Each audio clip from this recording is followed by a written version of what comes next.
ladies and gentlemen, and welcome once again to another episode of the CD Racoola Show.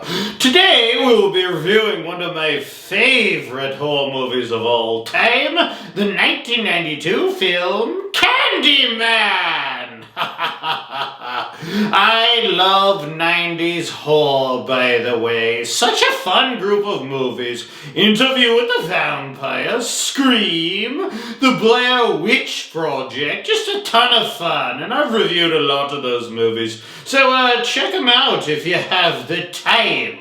Okay, before we delve into Candyman here, can I ask you guys something out there in YouTube land?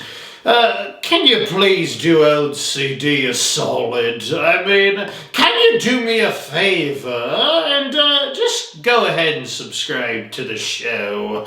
I mean, it's not really that hard to press the subscribe button. Go ahead and do it. I'll give you a second here.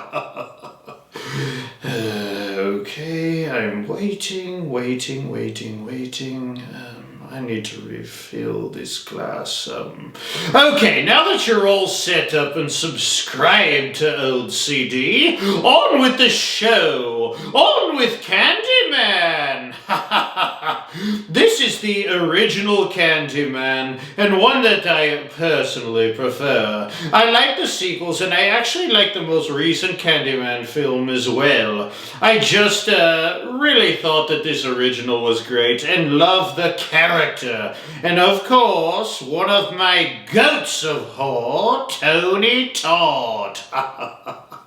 Gotta give some love to my boy Tony in this film. One of the cool and little known facts about Mr. Todd is that while filming Candyman, this original by the way, he was constantly surrounded by real live bees, and even had them in his mouth at one point. Yummy. It was in Tony's contract that he would be paid the sum of $1,000 for each bee sting he received. He made 27,000 big ones, so you do the math. Oh boy, the thing horror actors will go to make you scream. He did make an appearance in the 2021 film as well, and you should definitely check that out if you're a fan of the Candyman franchise. Tony was also in Star Trek, and the 1990 remake Night of the Living Dead. I did a review of Night of the Living Dead as well. I go into a little more depth into Tony Todd and may have mentioned Candyman a couple times as well. So buzz on over there after this episode if you have the time and check out my review of Night of the Living Dead. To me, and this is the reason I like this original so much, is because Tony Todd is to Candyman franchise what Robert Englund is to Freddy Krueger in the Nightmare on Elm Street franchise. So a new Candyman, no matter how good the actor may be, he will always be compared to Tony Todd.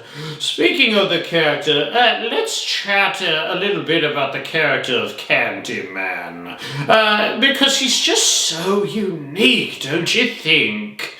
I think horror is absolutely saturated with people doing the same stuff over and over. Just keep recycling. Zombies, werewolves, and vampires. Okay, let's do it again. Zombies, werewolves, and vampires. And so on, or whatever. It's so refreshing to have a new monster that breaks the mold, so to speak. The film was, of course, based on the short story The Forbidden, written by yet another goat of horror, Clive Barker. whom is an absolute icon of the genre.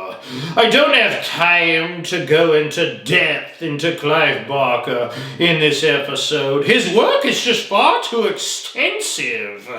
But you can check out my review of the new Hellraiser film if you wish to get old CD's opinions on Mr. Barker.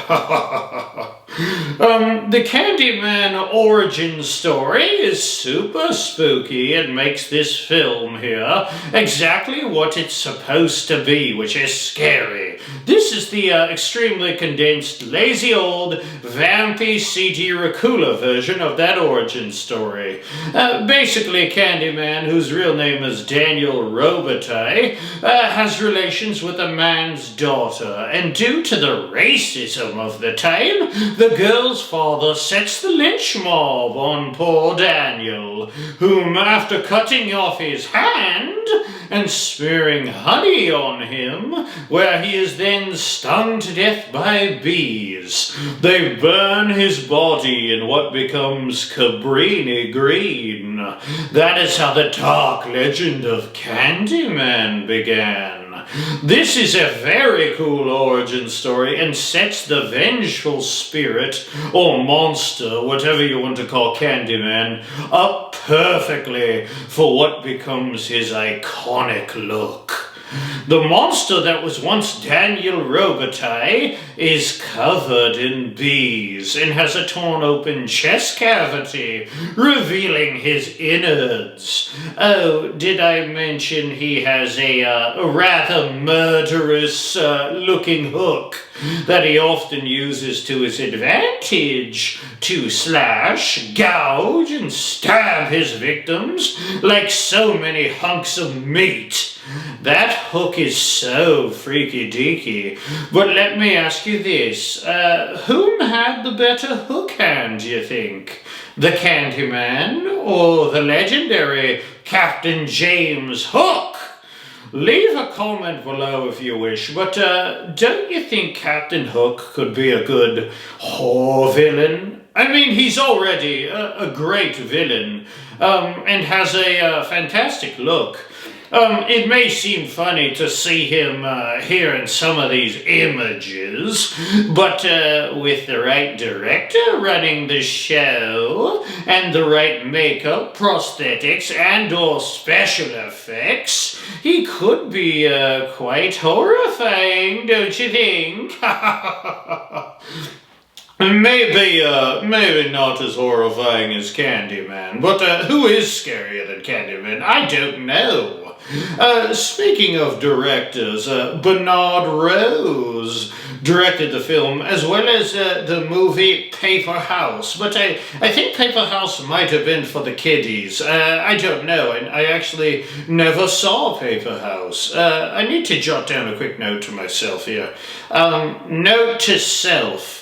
Watch Bernard Rose's film, Paper House. Also note to self, we need to clean/disinfect the toilet from when Frankenstein stayed the night, and he ate too much of old CD's Blood and Bones chili. Oh, secret recipe that chili is. I'll never tell you. Oh, by the way, this film, as I mentioned earlier, takes place in Cabrini Green, which was in fact a real low-income housing project in Chicago. So when I learned that, it got me thinking, if Cabrini Green is real, then maybe, just maybe, could the Candyman, in fact, be real? I don't know, but apparently if you say the Candyman's name 5 times in a row in front of the mirror, you'll summon the spirit or the monster, whatever, and he will be oh so very naughty. It's kind of a Bloody Mary situation. If you light a candle and say Bloody Mary 3 times in the mirror, she will appear. I haven't exactly had the guts to give this theory a shot. I mean, I may be an immortal vampire, but summoning Candyman and having his hooked hand split me open is still, really going to sting quite a bit, you know. I'm not interested in him slashing me to pieces, immortal or not. Maybe you can try it at home, if you're brave enough, that is. We will round out talking about the cast here with Virginia Madsen, whom played the grad student studying the Candyman myth in Cabrini Green. Virginia was in the 1984 film Dune, and was also supposed to be in the 2019 TV series Swamp Thing that got cancelled. I've stated in previous episodes that I'm not into superhero films. It's just not my bag, baby. But I have to admit that I do love me some Swamp Thing, and was severely disappointed, to say the least, to have this series cancelled. Oh, well, such is life, I guess. I guess I'll have to keep enjoying the Swamp Thing comics and graphic novels to get my fix of the Green Plant Man.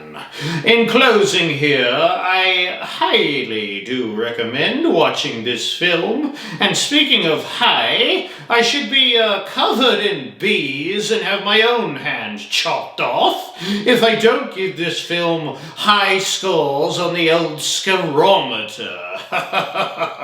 Tony Todd's voice alone is enough to send shivers down my undead spine.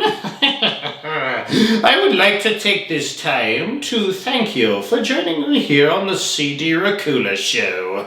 And if you didn't already like, share, and subscribe to the show, now would be an excellent time to do so, lest Candyman gut you with his hook hand.